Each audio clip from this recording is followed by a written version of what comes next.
Update on the 69 Dodge Charger RT SE. Which, by the way, this car is maybe the first car I ever named its name Janice. And someday I'll explain why I named her Janice. But the floor is in. It's not welded in, but it's laying in there. And it's going to be a two-man job. I had a friend stop by and we just got it past the supports last night. And I wanted to just outline everything with the paint marker and then get the floor back out and drill the holes. But we ain't getting it out past. It's going to be a total nightmare to get it back out. So I'm kind of stuck with, I'm going to be drilling through the top and having to make some, good measurements. The brackets are, I don't know, they're all right. They're going to have to be, we're going to have to tweak those brackets a little bit. But they'll work. They're fine. So, let's take you outside. I want to show you guys something. So back in I gotta think of what year it was. 95. I totaled my 69 Dodge Charger. And it was a fiery crash. It was a wreck. It was bad. And I was very lucky to live through this. So I pulled this out of the weeds today to get some fasteners and stuff from it, but this was my old 69 Dodge Charger, and it was a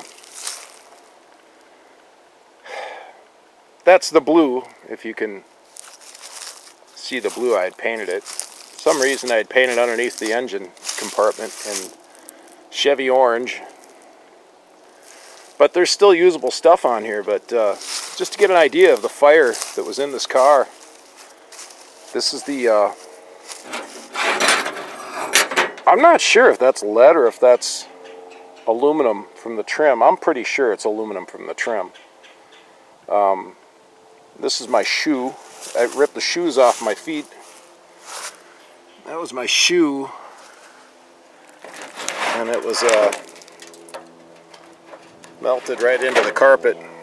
But the craziest thing, I'd always wondered what happened to this emblem. I had a peace sign hanging from the rearview mirror, and I found the rearview mirror, and that crazy thing was still on it.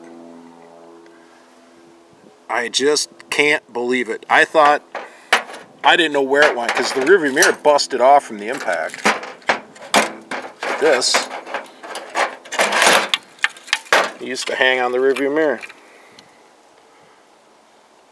And totally awesome to find that.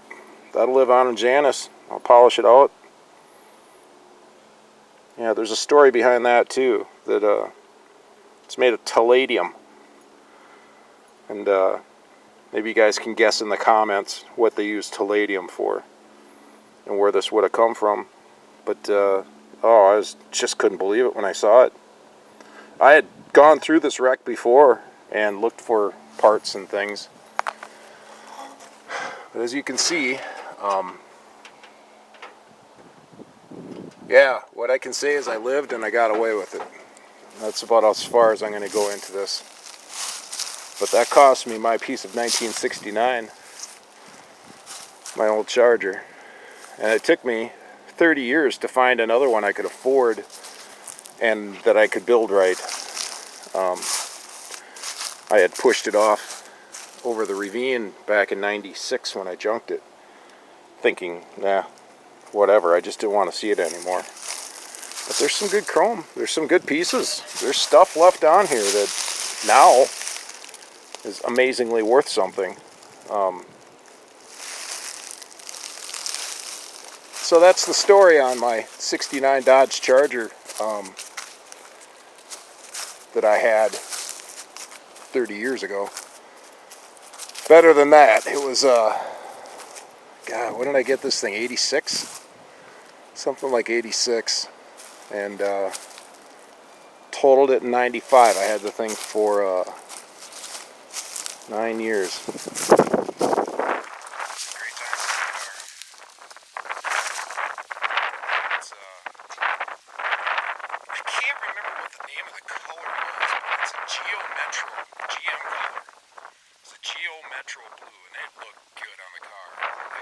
SSTs, 383 automatic. Does got a 4-speed pedal set up in it yet. The guy who had it before me, he had a dual quad 383 with an inline 4-speed. Yeah, that was one of the first rides I ever got in a real car, real hot rod.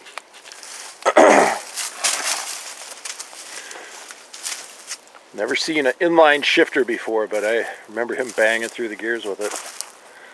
Yeah, just to give you some idea of the heat. The front clip made it, but I sold it.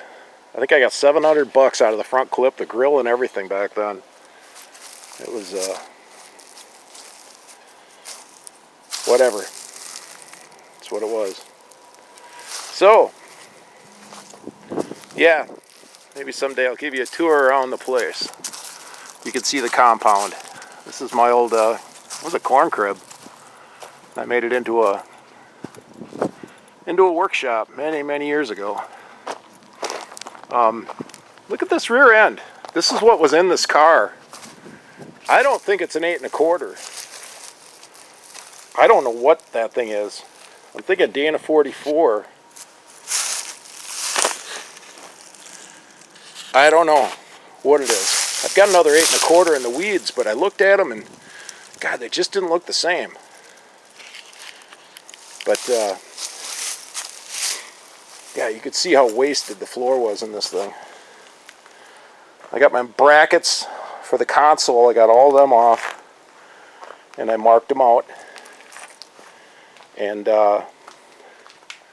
welded them on the floor when this was over on the bike lift, and I test fit my console and my shifter, and everything bolted on nice. So yeah, I just got a teak holding this down here and on the other side, and I gotta have someone inside. I gotta wait for a buddy or my wife to come home or something. I'm not gonna do a crummy job on it and just so yeah, there you go. There's your update. More to come. Thanks for watching.